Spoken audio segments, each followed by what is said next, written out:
Hello everyone. இன்னைக்கு லெசனில் நம்ம என்ன பார்க்க போகிறோம் அப்படின்னா, ஒரு ஸ்டோரி மூலமாக எப்படி இங்கிலீஷ் கற்றுக்கலாம் அப்படின்னு சொல்லிட்டு பார்க்கலாம். ஸ்டோரி மூலமாக இங்கிலீஷ் கற்றுக்கிறது ரொம்ப ஈஸியான ஆனால் இன்ட்ரெஸ்டிங்கான ஒரு வழி. ஸோ இன்றைக்கி ஒரு ஷார்ட் ஸ்டோரி மூலமாக எப்படி இங்கிலீஷ் கற்றுக்கலாம் அப்படின்னு சொல்லிட்டு பார்க்கலாம். Once upon a time a thirsty ant was drinking water from the river.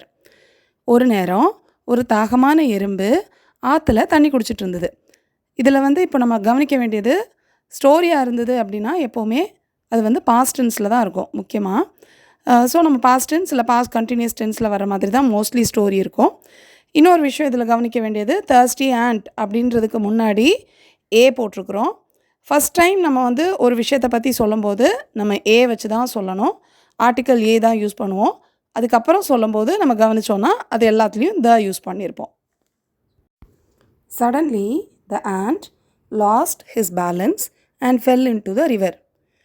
தண்ணி குடிச்சிட்டு இருக்கும்போது அந்த எறும்பு கொஞ்சம் அதுக்கு நிலை தடுமாறி தண்ணிக்குள்ளே விழுந்துருச்சு. ஸோ இப்போ இங்கே நிலை தடுமாறி விழுந்தது அப்படின்னு சொல்கிறதுக்கு லாஸ்ட் ஹிஸ் பேலன்ஸ் அப்படின்னு சொல்லிட்டு நம்ம யூஸ் பண்ணுறோம். இப்போ நம்மளும் நம்ம பேலன்ஸ் இல்லாமல் கீழே விழுந்துட்டோம் அப்படின்னு யாரையாவது சொல்லணும் அப்படின்னா ஹீ லாஸ்ட் ஹிஸ் பேலன்ஸ் இல்லை ஷீ லாஸ்ட் ஹர் பேலன்ஸ் அப்படின்னு சொல்லலாம். The ant cried for help. அந்த எறும்பு எனக்கு உதவி பண்ணுங்கன்னு கத்துச்சு. இதில் cried அப்படின்றது அழுதுச்சுன்ற அர்த்தத்தில் சொல்ல முடியாது. அது அங்கேருந்து உதவிக்கு யாரையாவது கூப்பிட்டு கத்துது, அந்த ஒரு கஷ்டத்தில் கத்துறதையும் நம்ம cried அப்படின்னு சொல்லுவோம். ஸோ அந்த எறும்பு கஷ்டத்தில் அங்கேருந்து யாராவது உதவி பண்ணுங்கன்னு சொல்லி கத்துச்சு. A dove sitting on a tree nearby saw that the ant was in trouble. பக்கத்து மரத்தில் இருந்த ஒரு புறா அந்த எறும்பு ஏதோ ஒரு பிரச்சனையில் இருக்குது அப்படிங்கிறத பார்த்துச்சு. இப்போ இதுலேயும் நம்ம பார்த்தோன்னா டவுக்கு முன்னாடி ஏ தான் போட்டிருக்காங்க. ஏன்னா இப்போ தான் ஃபஸ்ட் டைம் அந்த டவ்வை பற்றி நம்ம சொல்ல ஆரம்பிக்கிறோம். அதனால நம்ம ஏ தான் அந்த இடத்துல போடணும். She plucked off a leaf from the tree and dropped it into the water. உடனே அந்த புறா என்ன பண்ணுச்சுன்னா மரத்துலேருந்து ஒரு இலையை அங்கேருந்து எடுத்து அந்த தண்ணிக்குள்ளே போட்டுச்சு. ஸோ பறித்து கீழே உள்ளே போட்டுச்சு, தண்ணிக்குள்ளே போட்டுச்சு அப்படின்றதுனால dropped it into the water அப்படின்னு சொல்லிட்டு சொல்கிறோம். The ant climbed on the leaf. He thanked the dove for saving his life. So அந்த எறும்பு இலைக்கு மேலே ஏறிச்சு. ஸோ மேலே ஏறிச்சுன்னு சொல்கிறத climbed on அப்படின்னு சொல்லிட்டு நம்ம சொல்கிறோம். அதுக்கப்புறம் அந்த எறும்பு புறாவுக்கு நன்றி சொல்லுச்சு அப்படின்னு சொல்கிறதுக்கு he thanked the dove for saving his life. அதோட உயிரை காப்பாற்றினதுக்கு அப்படின்னு சொல்கிறதுக்கு saving his life அப்படின்னு சொல்கிறோம். So thanked the dove. So இங்கே பார்த்தோன்னா the dove சொல்கிறோம்.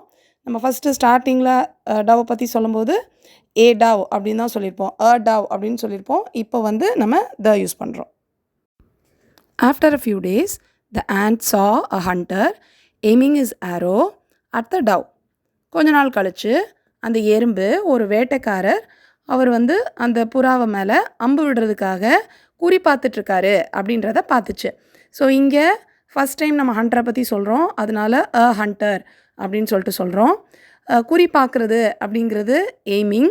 ஸோ அம்புக்கு ஆரோ. ஸோ அந்த புறாவை பார்த்து குறி வைக்கிறாங்க அப்படின்னு சொல்கிறதுனால ப்ரிப்போசிஷன் அட் யூஸ் பண்ணியிருக்கோம். So aiming is arrow at the dove. The ant knew that the dove was in danger. அந்த எறும்புக்கு தெரிஞ்சுது அந்த புறா ஏதோ ஒரு ஆபத்தில் இருக்குது அப்படின்றத எறும்பு தெரிஞ்சுக்கிச்சு.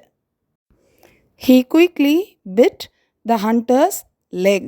அது வேகமாக போய் அந்த வேட்டைக்காரனோட காலை கடிச்சிருச்சு. ஸோ கடிச்சிருச்சு அப்படின்றது அந்த வேர்ப் பைட், அது ஒரு irregular verb. ஸோ பைட்டோடைய past tense bit.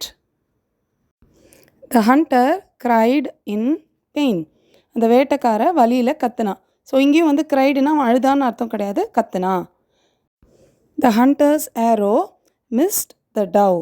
வேட்டைக்காரனுடைய அம்பு குறி தப்பிருச்சு. This time the ant saved the dove. இப்போ இந்த எறும்பு புறாவை காப்பாத்திருச்சு. They became friends forever. புறாவும் எறும்பும் நண்பர்களாக எப்போவுமே இருந்தாங்க. ஸோ ஃபாரெவர் அப்படின்னா அதுக்கப்புறம் ஃபுல்லாக அவங்க ஃப்ரெண்டாகவே இருந்தாங்க, ஃப்ரெண்ட் ஆகிட்டாங்க, லைஃப் டைம் ஃப்ரெண்ட்ஸ் ஆகிட்டாங்க அப்படின்றதுக்கு தான் தே பிகேம் ஃப்ரெண்ட்ஸ் ஃபாரெவர் அப்படின்னு சொல்லிட்டு சொல்கிறோம். இந்த மாதிரி ஷார்ட் ஸ்டோரீஸ் மூலமாக இங்கிலீஷ் கற்றுக்கிறது ரொம்ப இன்ட்ரெஸ்டிங்காகவும் இருக்கும், ரொம்ப ஈஸியாகவும் இருக்கும். பிகினர்ஸ்க்கெல்லாம் ரொம்ப ரொம்ப யூஸ்ஃபுல்லாக இருக்கும். நிறைய புது வார்த்தைகள் நம்ம கற்றுக்கலாம். எப்படியெல்லாம் ப்ரிப்போசிஷன் யூஸ் பண்ணுறாங்க, எங்கே ஏ போடுறாங்க, எங்கே த போடுறாங்க அப்படிங்கிறதெல்லாம் கற்றுக்கிறதுக்கு இந்த மாதிரியான ஷார்ட் ஸ்டோரீஸ் தான் ரொம்ப ரொம்ப ஹெல்ப்ஃபுல்லாக இருக்கும். எடுத்தோடனே நம்ம நியூஸ் பேப்பர் ரீட் பண்ணோம்னா நமக்கு ஒன்றுமே புரியாது. இந்த மாதிரி ஷார்ட் ஸ்டோரீஸில் கற்றுக்கிட்டோம் அப்படின்னா அதுக்கப்புறம் நியூஸ் பேப்பர், மேகசின்ஸ்லாம் நம்ம ரீட் பண்ணும்போது நமக்கு டவுட் வராது. இங்கிலீஷ் கற்றுக்கிற உங்கள் ஃப்ரெண்ட்ஸ் அண்ட் ஃபேமிலி மெம்பர்ஸ்க்கு மறக்காமல் இந்த வீடியோவை ஷேர் பண்ணுங்கள். I'll meet you in the next lesson. Thank you. Bye.